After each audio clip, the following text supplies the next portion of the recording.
This is the story of the Chatty burning bush taken from the book of Exodus. Moses grew up in the house of Pharaoh's daughter, but he never forgot who he really was or who his suffering enslaved people were. One day he saw an Egyptian beating a Hebrew. Moses looked around to check no one was watching. Then he struck the Egyptian down dead and buried his body in the sand. The next day he saw two Hebrews fighting with each other. "Why are you doing that?" he asked. "Who made you boss?" answered one of the men. "Are you going to kill us like you killed that Egyptian?"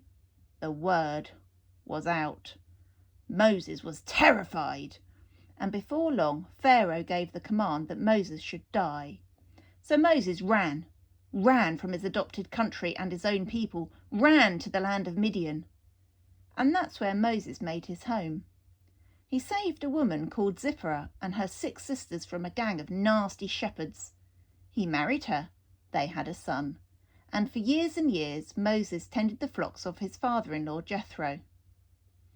Then, one day, while he and his sheep were minding their own business on the grassy slopes of a mountain called Horeb, Moses saw a bush burst into flames. Whoosh! The fire burned hot and the fire burned bright, but it didn't burn up the bush. Strange. So Moses crept closer for a better look.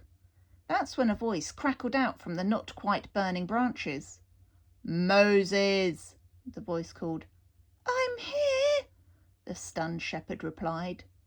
"Take a step back and slip off your sandals," said the voice, "for I am the God of your fathers, the God of Abraham, Isaac, and Jacob, and the land on which you stand is holy." Moses hid his eyes. He was afraid to look into the face of God. "I have seen the pain of my people," God went on. "I have heard their cries for help. I know their suffering. So I've come to rescue them and take them to a home of their own, a land flowing with milk and honey. And I want you, Moses, to go to Pharaoh and tell him to set my people free." "I'm a nobody," cried Moses. "Why me?"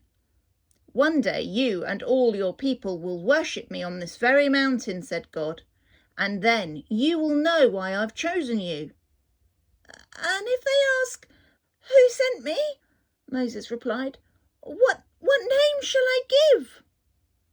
"Tell them I am sent you," God replied, "the God of their fathers." "But what if they don't believe me?" asked Moses. "Throw your staff on the ground," God said. Moses did, and it turned into a snake. "Now pick it up again," God said, and it turned back into a staff.